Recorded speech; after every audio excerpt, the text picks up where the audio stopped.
And welcome again to Late Night Parents. I am Ted Hicks, real Ted Hicks. Ways to find the show, latenightparents.com. We are here once again, happy, and I'm not sure if you guys know, we originate from the studios of WGBB in West Babylon, New York. And we do this with the best team on the planet, in the studio right now. To my left, Richie B. Teddy Ted. How you doing? I'm good, man. How are you? All right. Dr. Michele. Hi, Ted. Hi, Rich. Hey, Michele. How you doing? I'm great. How are you both doing? Pretty good. Pretty good. Happy to be back. Long week. Another long week. What happened? Wait, you were on vacation this week? No. I was at work. And we did have Monday off. Even though we had Monday off, that still did seem like a long week. It was a long week. But in the queue today, we have two guests. Two guests are none other than my good friend C.S. Keys from San Diego, California. He will be at the top of the hour. And at the bottom of the hour, none other than Dante Henderson, who's a friend to the room. Dante. We're going to talk a little sports. We're going to talk a little, I guess in Dante's world, it's a little bit of everything. Mm-hmm. Activism. Okay. Leadership, mentoring. Writing. You name it. So, kind of happy to have both of those guests. And yes, we're coming to a close for Black History Month, but Black History Month, it should be every month.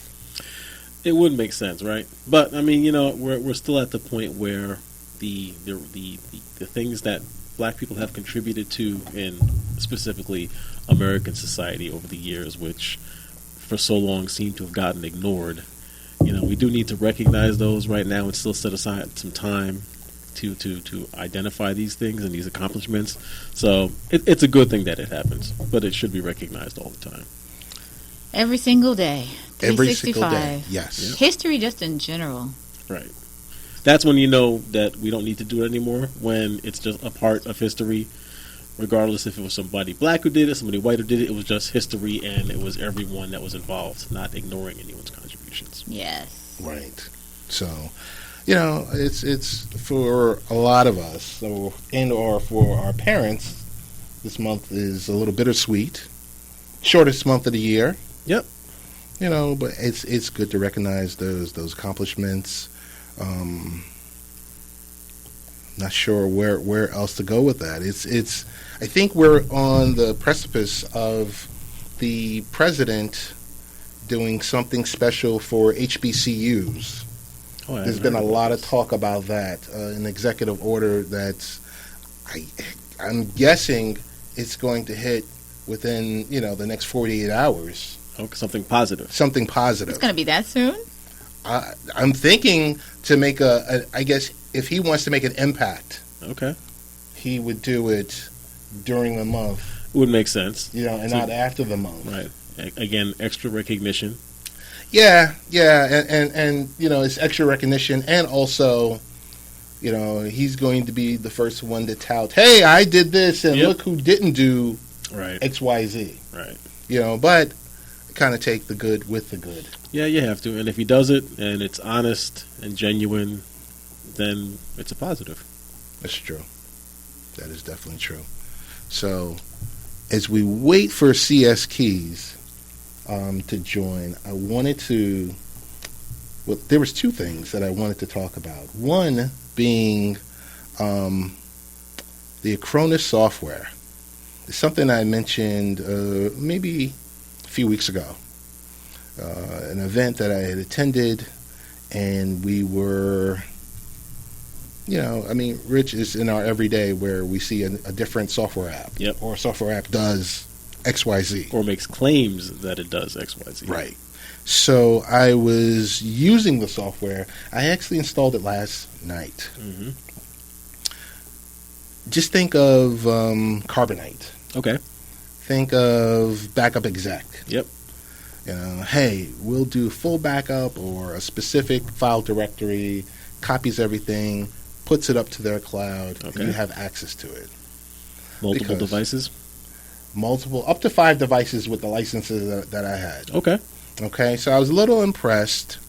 Probably going to want to have the CEO come back on this show, because I had him on the podcast to talk about their product, because the one thing, and I'm not pitching this specific product and telling you to buy it, I like the fact that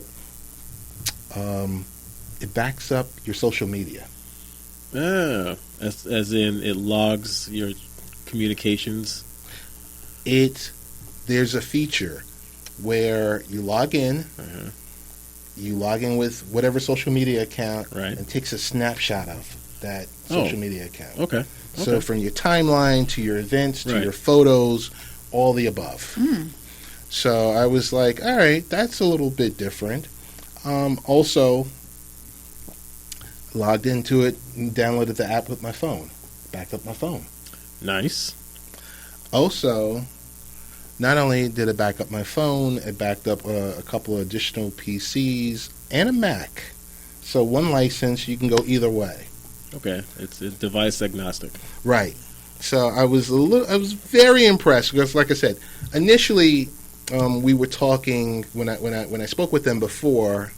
Gaidar from Acronis, he's a vice president. We were talking more about ransomware and things for parents that they should be looking out for in regards to securing the data. Okay. So that's what we did.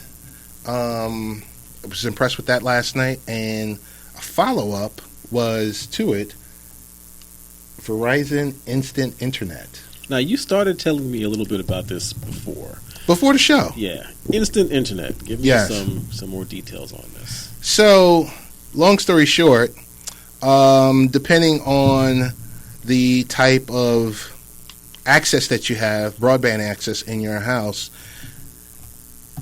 if I would say as of last month, it became available in areas in New York, New Jersey, Connecticut, so the tri-state, Philly, and I think Boston. Okay. It gives you access to, so let's say you have 50 megs broadband at home.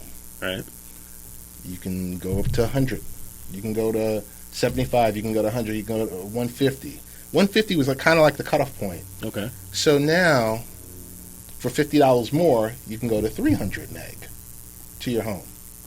So are these areas that they're covering the areas that have to be covered by Verizon Fios? Yes. It's tied into the Fios service. It's tied into the Fios universe. Okay. So from 300 to 750, believe it or not, is only another $50. Right, which makes sense. Which totally makes sense. I tried it. I tested it.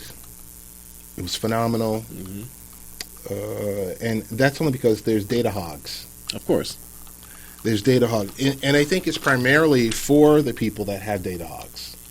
All those devices, those Xboxes and PlayStations and all the above, along with everything that you're streaming and the kids are streaming in the house.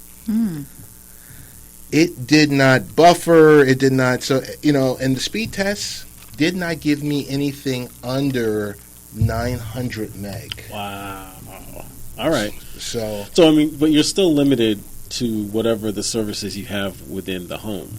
Yes. All right. So I mean, obviously, if you're going Wi-Fi for most devices, you're going to be limited at 108.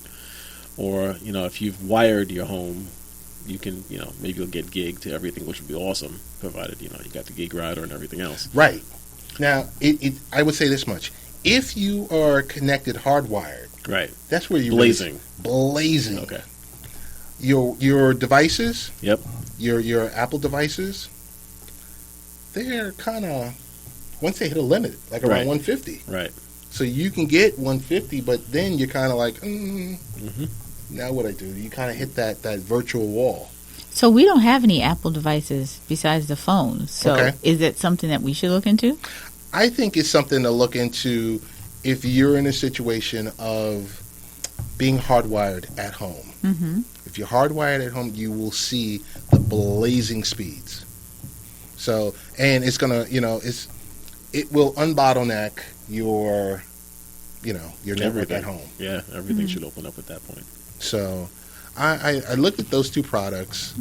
I was, for the most part, gave them a thumbs up. Okay. I gave them a thumbs up. From there, I think we have in the queue the legendary CS Keys is in the building finally. In the virtual building. In the virtual building. It's my brother from the West Coast, the left coast. CS Keys, how you doing? Man, I can't complain, man. I got to apologize. I had to do a few things before I made this phone call, so, had to make a memory. Dan, it doesn't matter. I would wait hours upon hours to speak with you, bro. As always, the host of the CS Keys pregame show on the mighty 1090 AM. Happy to have you here. How did the first season of doing your pregame football show go? It went real good. I mean, they actually want me to come on back and do another show for the summer and spring, but hopefully after that they go ahead and offer something permanent. You know how they want to do, try and squeeze their brothers as much as they can before they go give us some ducats. But, I'm like Ray Shaw said, I'm going to make it do what it do. This is Dr. Michele. I know the exact same feeling. Oh. How you doing, Dr. Michele? I'm fine. It happens to me every Sunday. You but you play along with the game because we got to be about 3-4 steps higher than everybody else. That's right. So, that's right. I'll make it work. Oh my goodness! So I guess we're gonna do a rapid fire CS. We're gonna touch a little NBA, MLB, NFL because I know. I mean, yes, you cover a football pregame show, but I know you from another life when you covered everything. So that's why I know you're very adept. So I want to throw out to you, first question is MLB rule changes. We got spring training happening. The new season is roughly about a month away. No more intentional walks and extra innings with a runner on second. Are these rules necessary? The best thing the Major League Baseball can do is just not play the damn season. I mean, that's such a damn boring-ass sport to get on my nerves, man. I mean, I went down to cover spring training one time for the Padres, one time. And I emphasize that one time because after about 15, 20 minutes, me and my photographer, we were done doing what we had to do for the day. We went out to bars, having a good time, because that's all you do is throw and pitch, catch, hit. He turned around and asked me, they going to do anything else? I'm like, dude, this is what they do. Baseball is boring. I know they're trying to speed up the game. The only way they can speed up the game, but these new rules, it's unnecessary because obviously baseball traditionalists like the way it is. It's going to be a 3.5, 4-hour game, and God forbid it go into extra innings. When I covered the Padres in 2012, and just saying the Padres, that's enough. That'll put you to sleep. But when I covered the Padres in 2012, this is no lie, Ted. I'm down on the field as the field reporter, and they're about to come to me on Fox Sports San Diego. I was asleep. Wow. They had to wake me up. I think it was like the 5th inning. I was asleep on the field. So no matter what you do in baseball, it's still going to be baseball. It's as simple as that. I mean, they can go ahead and talk about no intentional walks. They can go ahead and talk about extra innings, putting somebody on second base. Just get the damn game over with. That's all I got to say. And cut down this 162 games. Who the hell is going to play 162 games? You don't know what you're going to do by 81 games. Come on, man. That's ridiculous. Yeah, I'm with you on that. This is Rich, by the way, man. Good to meet you. I'm on you with that as far as baseball goes because I've always felt the best thing about going to a baseball game is being in the stadium, paying for those $25 beers and them $30 nachos, and that was still the best thing out of going to the game. And it's the company you keep. That's the fun part when you're going down to the game. I mean, when I took my son, we always had seats behind the dugout because you're not going to do that. But but he would look at me after like 4 innings, like, Dad, you ready? Damn right, buddy. Let's go. Let's go. It's the same monotonous thing over and over again. And as you can tell that the audience of baseball is not getting younger. It's all older people. Right. Nothing against that, but that's what they're used to. They're used to just sitting there chilling, not really doing nothing, just being entertained by a boring game because that's back in the day. You're losing your younger fans because the game is not interesting anymore, and it hasn't been for years. The only time I look at baseball at any time is probably in the playoffs because now you have relevant teams playing. Because baseball, there's no parity in baseball. Mm-hmm. Every now and again, you might have somebody pop up like the Cubs last year, finally do something. But other than that, though, there's no parity in baseball. No, that's true. Now, see, you're talking from. We're going to segue from the boringness and monotony of baseball to what we had last weekend with All-Star Weekend for the NBA. I mean, I had some family involved in it, so I had a reason to watch the celebrity game.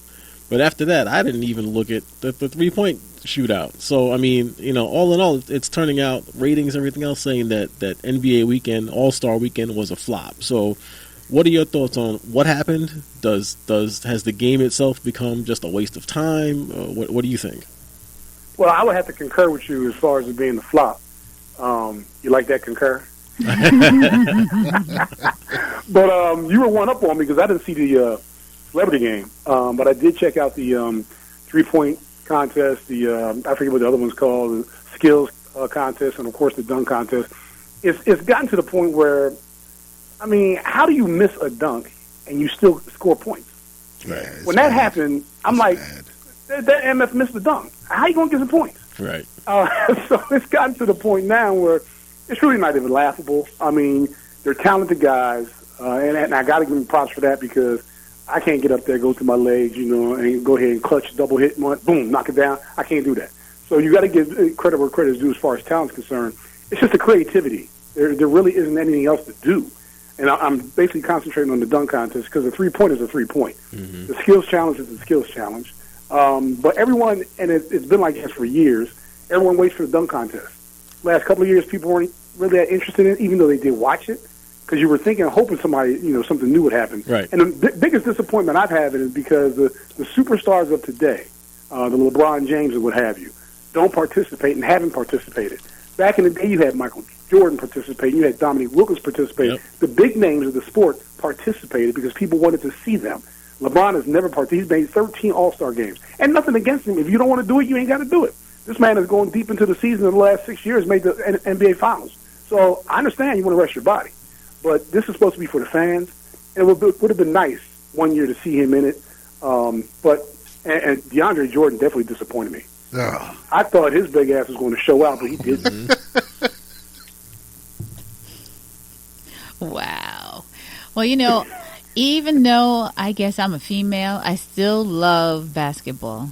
And it doesn't help that my twins, who are getting ready to turn 13, are also basketball players. Mm-hmm. But for me, I'm looking at the trade. The trade deadline is here. Cousins is gone. Butler, maybe. Who's left? And is anyone more gangster than LA's own Jeannie Buss? That's some funny stuff. But anyway, tell your kids to stick with basketball because that money's guaranteed. The minute they sign that, they're going to get it no matter what. So I just put it there for them. But Jeannie Buss did what she should have done a few years ago. In fact, she even admitted it. She even said an apology to the LA Laker fans. And she should have done this a long time ago. I don't feel sorry for her brother. Hell, he's still part owner. Right, I mean, so he ain't going to miss no meals. He's going to be all right. You know what I'm saying? He ran the team into the ground. Now, here comes Magic Johnson. Mm-hmm. Here comes Magic Johnson. Smiling. The only thing I can say about my man Magic is don't do what you did as a head coach because you was pathetic.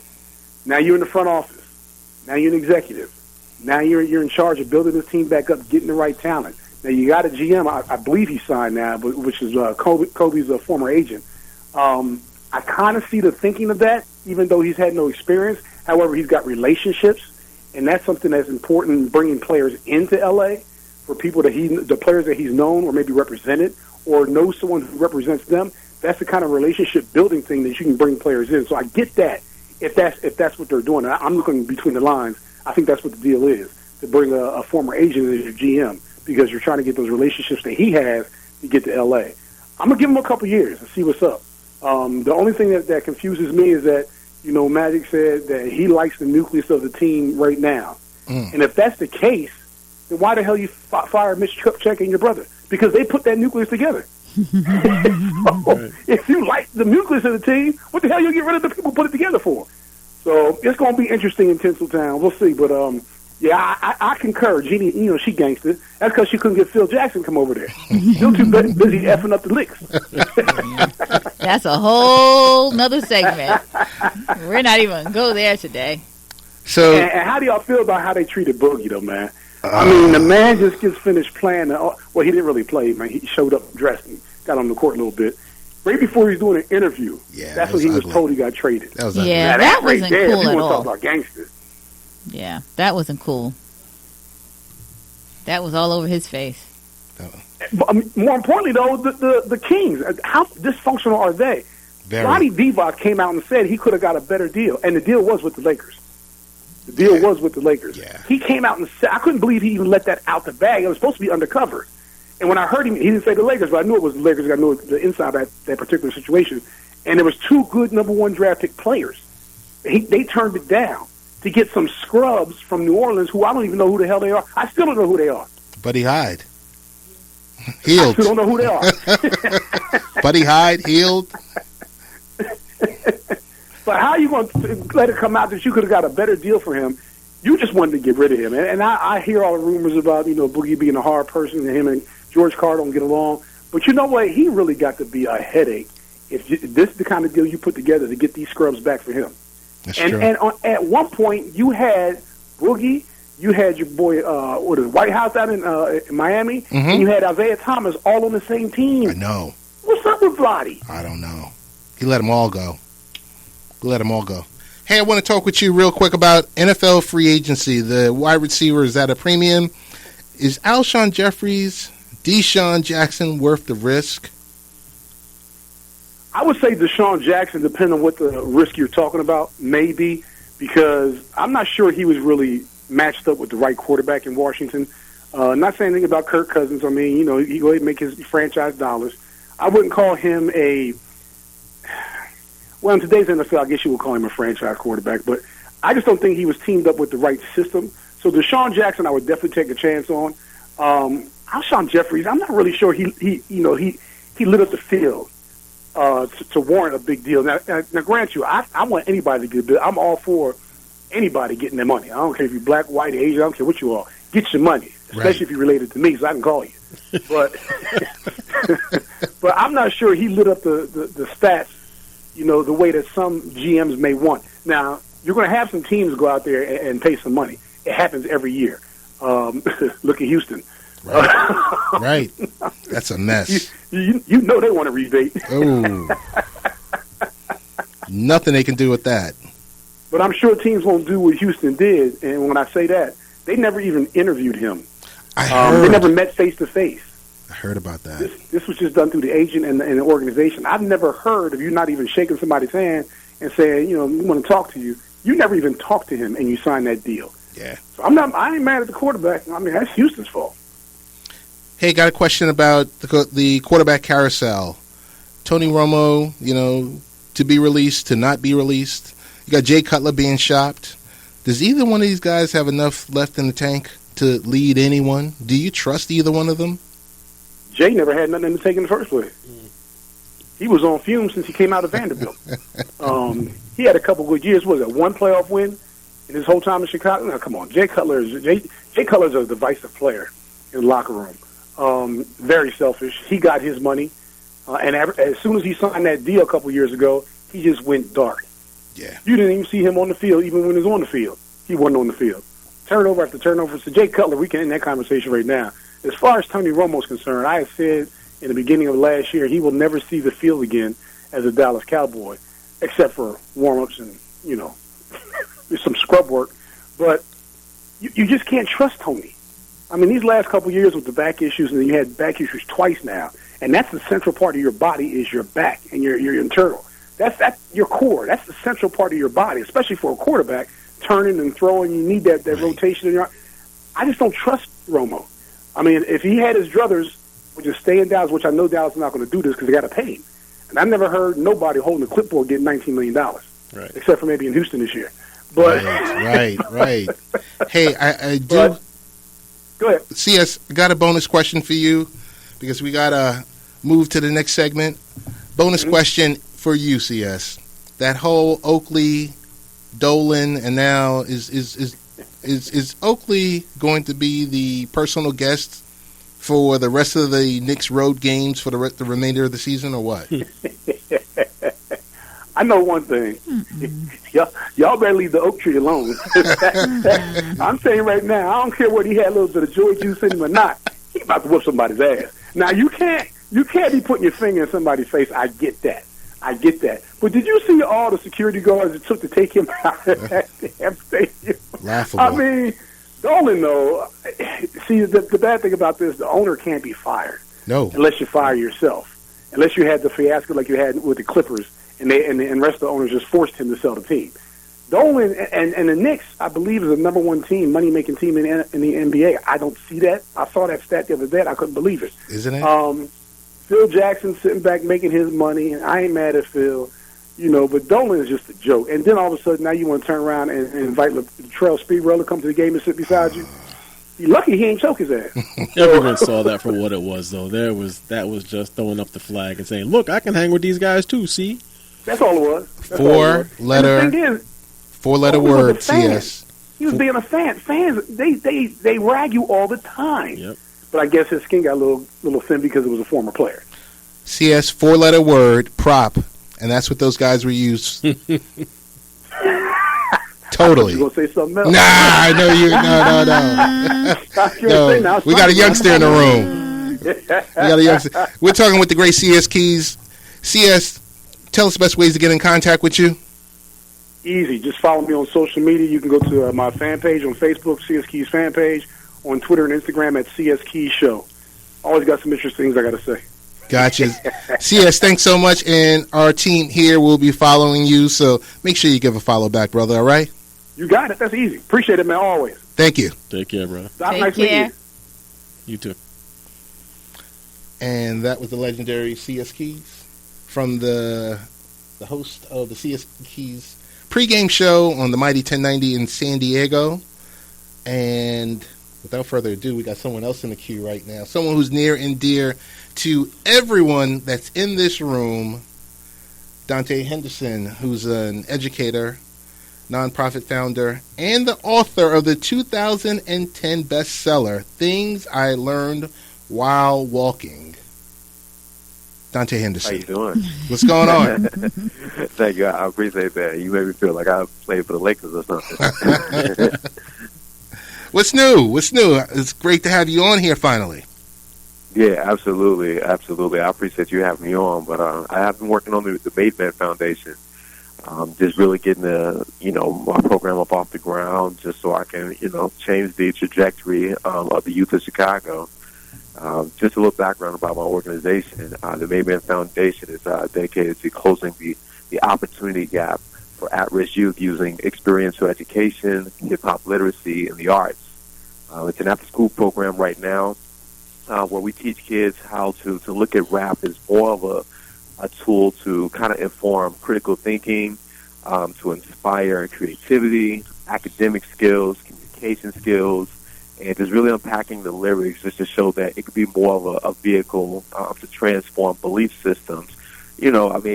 Kids, I feel like every time they turn on a rap song, they have an opportunity to kind of look at it the same way collegiate courses look at classical music. Every semester, freshmen are required to take a humanities course. And in that humanities course, they have a list of different things they can choose from. They can take a fine arts class where, you go in there and you paint.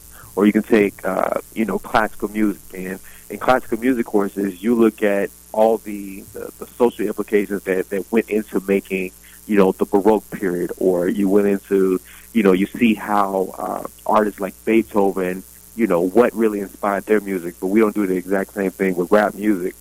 And I feel like it's given more credence and more respect and reverence for a culture that's really identifiable with our kids and it's relevant. And I feel like there's a lot of opportunity for us to open up some larger conversations with our kids using rap. As a person who was always, allowed to listen to rap in the household, my mother, she never wanted to shield, that away from me just because she knew, I was going to listen to it somehow, and she never wanted me to sneak around doing it. So it's been one of those things that has helped me become an entrepreneur. I remember when I first turned on Master P's CD, The Ice Cream Man, and he had this really famous slogan. It was called Independent and Black Owned. And just being, raised in a single-parent household, seeing how my mother had to struggle and survive and how pretty much she made something out of nothing. And then to see like this, growing up without a father and to see this black man take such a small seed. He got some money from his grandfather dying, inheritance money, and he started a record store. And it always let me know what was possible for my future. And while I never, went to go rap, I was always a person that, admired the hustle and the grit of rappers, because you're taking, some of the bleakest moments of your life. You're taking your story, you're taking your pain, you're taking your triumphs, you're putting it on the track, and sometimes you're not doing it with, like, the best equipment. It's really inspirational. And I'm taking kids that sometimes have no hope. They don't have people really pouring into them. They don't have positive role models. And I'm taking an art form that is the epitome of coming from something to nothing and using it as a tool to kind of elevate their lives. And, we take kids on field trips every summer. We had this thing called the Award Tour, and it's based off the Tribe Called Quest CD with their song, The Award Tour. And I have a strong belief that kids who travel, kids who meet different people, kids who eat at different places, it helps to make more well-rounded students, because I feel like you can go to high school, you can even go to college, but if you're not really challenging yourself to do different things, or to think differently, or meeting people that are not like you, you'll end up doing the exact same thing that's reflective of the people in your community. And sometimes the people that they're meeting in the community, they may or may not be the best people. But I feel like exposure is one of those things that helps to change the game for kids. And, my program is designed just to, take kids out of their community. And it's not going to whitewash the kids, because I feel like some exposure programs, they put them, next to mentors that don't really look like them. And I want them to be very proud to be authentically black and brown, and, to show them, like, you know what, you can still be your authentic self, and you can excel in life. So that's what the Made Man Foundation is really all about. And right now I got some really good people that are really pouring a lot of love into this project, working with the University of Chicago, and just right now just looking to test out the idea and see where life takes us. It sounds like an amazing program, because even last night I was talking to my sons, and I was telling them a lot of times it's just your exposure to different things that you have to learn what's out there and what you can see as possibilities for you, because you can't just live in your own community. And I remember when I was in high school and we were going to our senior prom, yes, we live on Long Island, but some of my classmates had never ventured into the city. And prom night was their first time that they actually went into New York City. And that was something that I took for granted, because, we went to see the Statue of Liberty, we saw the Empire State Building, we would go to plays. But at the same time, it's something that my classmates that I had gone to school for, some of them up to like 13 years, they had never been exposed to it. So I'm glad that you're giving them an opportunity. And rap, to me, is just a form of poetry. And all they've done is just put it to words, put the words to music. And it's the music, which is the way that they feel that fits best for them to express how they feel. But what ages are the kids that you work with? High school kids. Oh, all right. High school. I really, like, when I first thought about this idea, it was this summer. I was out to eat in this place called Gold Coast, Chicago, and I was just grabbing some food, and I randomly was just checking my credit card account, and I noticed, like, man, I got like a lot of extra money on, like, they gave me an advance out of nowhere. And, I was working at a social service center, and I was just like, you know what, it's about time for me to, stop building everybody else's dream and go start my own thing. So went on LegalZoom, got official with the paperwork, found a lawyer to get the 501c3 paperwork going. And I just thought about all the experiences that my mother really provided me as a kid.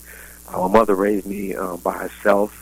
And I thought about, my mother really kind of made me into a man. And my mother, while she could teach me a lot of different things that, of course, a man would do, she surrounded me with really good people and experiences to really help formulate my experience. And one of those things that she did, she provided me the opportunity to travel. She always took me out to places to eat.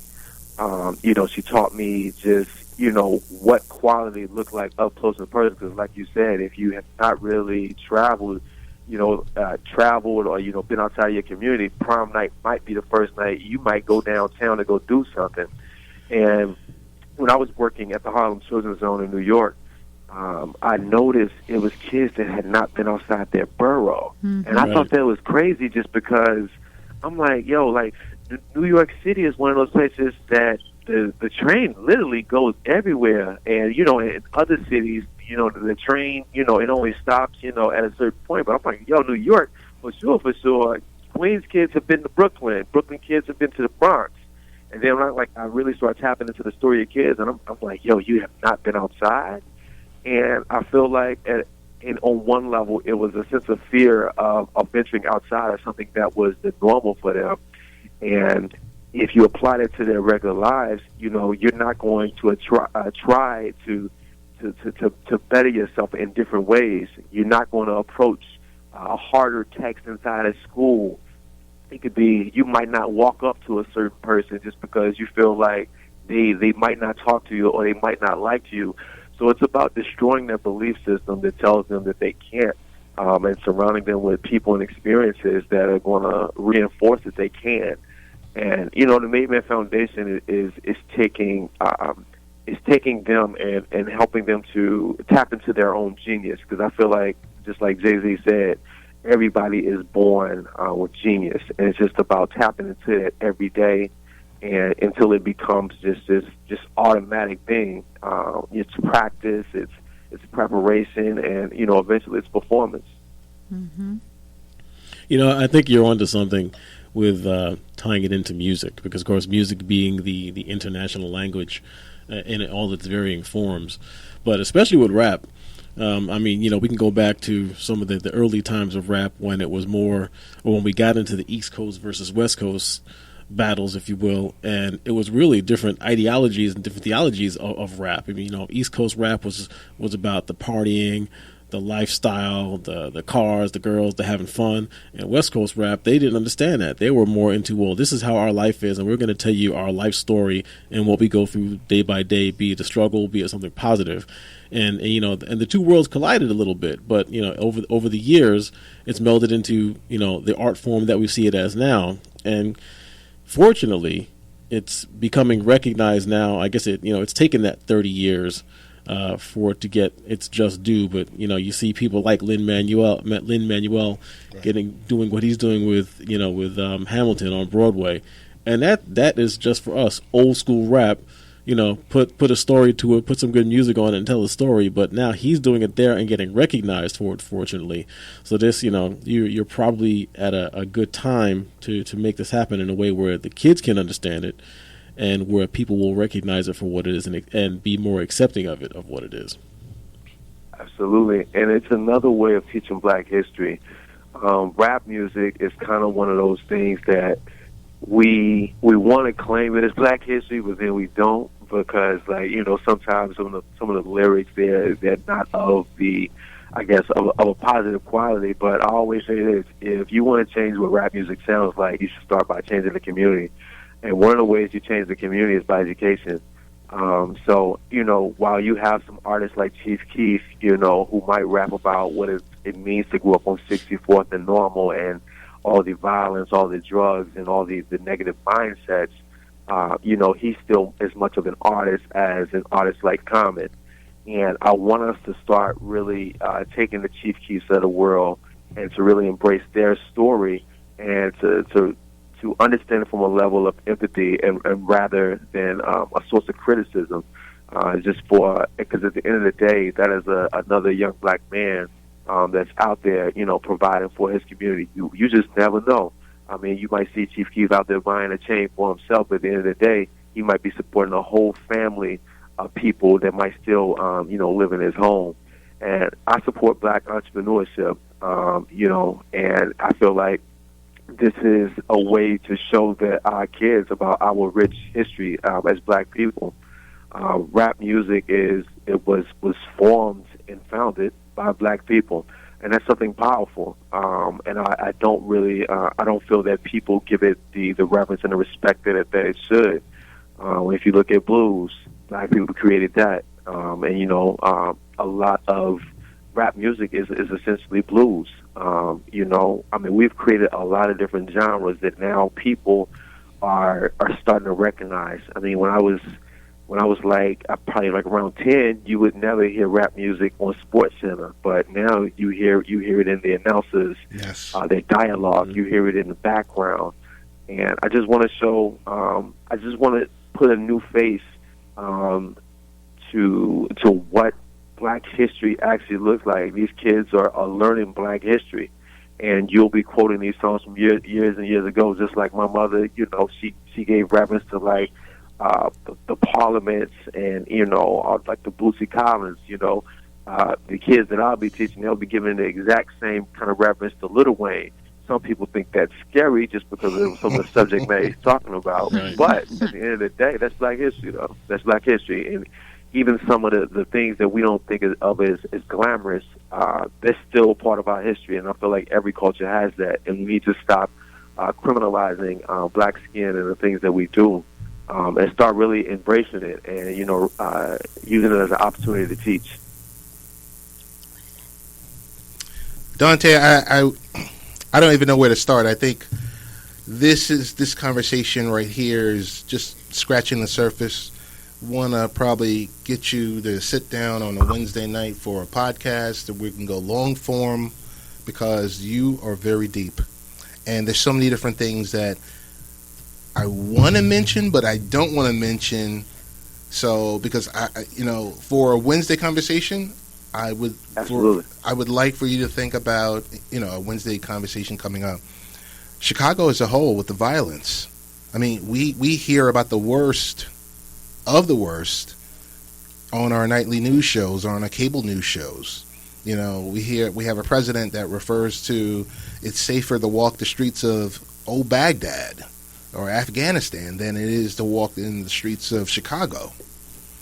It's just painful knowing this, and we see that so many of our young Black youths are being killed out there. So I really want us to touch base on that on another night. Absolutely, I would love to. Absolutely, but don't. I mean, the violence in Chicago is one of those things. I'm not a Chicago native. I'm actually from St. Louis, and if you look statistically, St. Louis has worse rates of violence than Chicago. For some reason, Chicago's really kind of gotten on the map just because, for whatever reason. But there are other cities, with worse rates of violence, however you want to break down the statistics. But it was, according to a lot of different people that are actually from Chicago, it was like worse in the 80s and the 90s. But really what you see in Chicago, there's a big, thick gang culture. First and foremost, that Black people didn't start. This is the home of Al Capone. So Chicago is a really gangster city. And the elements of that are still very evident in a lot of the different policies. I mean, Chicago charge you for everything. Like, when I moved here, I'm just like, you charging me to drink bottled water? I mean, we get charged for, plastic. I'm just feeling like, this is a gangster mentality. It's just like, I feel like every time I come out the house in Chicago, you, tapping me up on my pockets like I'm the school nerd or something like that. So the element of gangsterism is pretty thick here. And what happened is, a lot of the gangs that were formed by African Americans, the leaders are now locked up. And, I hear a lot of people say, well, the gangs used to be real organized. And I'm just like, okay, well, I mean, how organized can a gang be? But, there used to be rules, there used to be regulations, and now you got a whole bunch of people out here playing Pistol Pete, and they don't have any kind of chiefs to report to. And you just have a lot of young men out there that are afraid. I had a student, he didn't play on the varsity basketball team because, the place that he had practiced in, it was like a gang territory, and he was in opposition with them. So you got young men out there that can't even really do extracurriculars. Or I had a student, he wouldn't come to school first period just because the gangs would be driving around at that time. So if he was driving around, or walking to school around first period, he might get got. So it is it's a heavy gang culture here, and we just don't have a lot of people really kind of pouring into these kids, and then just being a teacher in Chicago is really, really hard. There is a lot of different budget constraints that our city faces. A lot of teachers just don't get paid what they should, and a lot of these schools, they just, some of them are just really out of control. I've worked in a few of them, and some people feel like the charter schools are the answer. I personally think that charter schools can be just as bad as the public schools. It just depends on which one you go to. Gotcha. But it's a few systemic issues here, but they're no different than any other community. It just so happens that Chicago gets retweeted and put on CNN more than other people. But same exact thing happens in St. Louis, Detroit, New York. It's the same city, same city, same song. Gotcha. Dante, we want to thank you for joining us tonight. Tell us best ways to find you so we can, some of our listeners can continue this conversation with you. Absolutely. I'm on Facebook. Feel free to add me on my personal page, Dante Henderson, Daunte Henderson. I'm on Instagram. I'm under Brother Henderson. That's one word.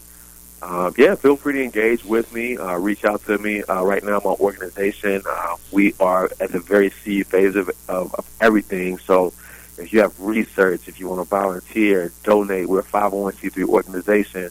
Please reach out to me. We're getting the website in order, but we're looking to implement within the next month. God willing, so keep us in your prayers. Definitely. But yes, reach out to me. I'm probably one of the most available people. I'll instantly hit you back. Got it. All right, Dante. Thank you very much for being on, Dante. Great. Thank you so much. All right. Thanks again. Good brother. Good brother to talk to. Very, very, very. It's skilled. And I like to say future leaders. Yeah. I really do. Well, I don't like to say future leaders. I like to say leaders now. Okay. Because I think we're all leaders. Okay. At any age. And he's developing more leaders. That's right. That's the key thing. He's giving them the skills, or he's helping to provide them with the skills and the opportunity so they can see themselves as leaders. Yep. So, what's going on with your upcoming week? Upcoming week. Work?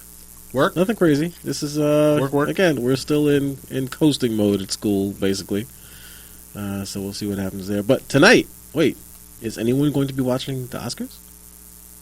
Or Walking Dead? Or both DVRs? Walking Dead goes without saying. No, I'm not watching the Oscars. No, see, it's funny. More and more people seem to be saying the same thing. I'm looking at the list of the nominees for Best Picture, and out of them, I've only seen one. What's on the list? Have intention of seeing another. So, all right. So I'm going to name, and we're going to do a pick here. You get to pick one. So the nominees for Best Picture are Arrival, Fences, Hacksaw Ridge, Hell or High Water, Hidden Figures, La La Land, Lion, wow, it's a long list, Manchester by the Sea, and Moonlight. Out of those, I have only seen Arrival, which was a good movie. It was a good film. I want to see Fences still, and also Hidden Figures. La La Land's winning all these awards, but I have no intention of seeing it myself. I've seen 3 out of the list, and I would have to say probably Hidden Figures. Okay. Fences I enjoyed, but I really enjoyed it more on Broadway. Okay, yeah, that makes sense. So, will you be supporting Denzel as winner for Best Actor? I'm always supporting Denzel. I knew that was going to be the case. But Everyone is always supporting. Everyone always supports Denzel. Well, hopefully and one day he'll realize that. I'm thinking La La Land. Yeah. Did you see La La Land? I didn't see it, but you hear the buzz and you hear, you hear Oscars. It's supposed to say who you think should win. Right. You didn't see La La Land, so you can't vote for La La Land. Then Fences. Then I think it'll be Fences. La La Land, I mean, it's a musical. I haven't seen it, so of course I can't only speak but so much about it. But I don't see a musical winning Best Picture. Not in this day and time. I won't be watching Walking Dead because I haven't watched a single episode. I won't be watching the Oscars, but I will be binging Black Market with Michael. Black Market, you talked about that one before. Michael K. Williams? Yes. Omar. You know, so there's 25-minute episodes. I mean, 25-minute episodes, 6 episodes. Going to be binging it. Other than that, Dr. Michele, what's going on with your week? Well, I've been threatened by my coach that I haven't really been running as much. Oh. I've been falling in love with all this floor exercise, which I enjoy. Yeah. I really do. But you can do it inside. You have to worry about going outside. Mm-hmm. And so I'm going to try and up my running game. Okay. Good for you. But I'm still doing my workouts. Nice. Just haven't been running as much. But I'm, trying to say, like I said before, getting in shape for that April 7th. April 7th. JFK run on the runway. April 9th. That's right. Yes, April 9th. Oh, my gosh.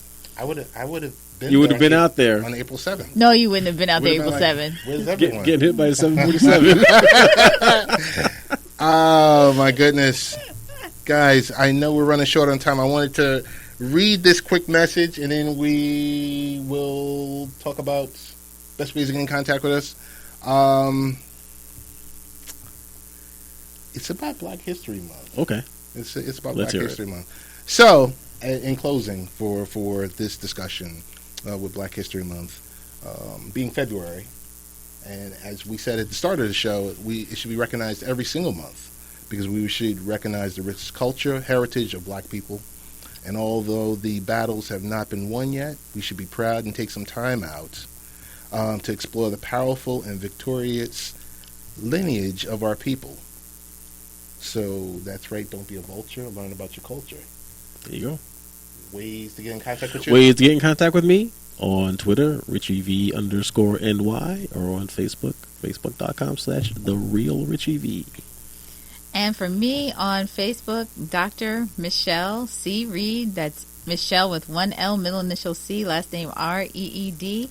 And the website is AskDrMichele with one L.com. And you also can find me on Instagram and Twitter.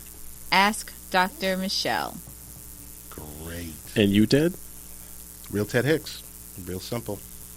We'd be talking all week long. We talk a lot of tech. We're going to talk a little bit more education and parenting stuff this week. We go heavy on tech during the week. But multifaceted. And we're going to have an equally great show next week with 2 wonderful guests that I don't remember their names. But we'll talk about it during the week. What's our topic? Next week? Mm-hmm. I think our topic is going to be talking about deportation of immigrants, illegal immigrants. Okay. That's one of the topics. And then we have another one talking about, a person, I forgot her name, Sherry, whatever, the juice lady. Mm-hmm. She's going to talk about her remedies and things that she uses to, kind of flush out her body and everything else like that. Okay. So those are going to be our 2 guests. Want to say thank you? Thank you, guests. Everyone, have a good weekend, a good week, and we'll see you next week.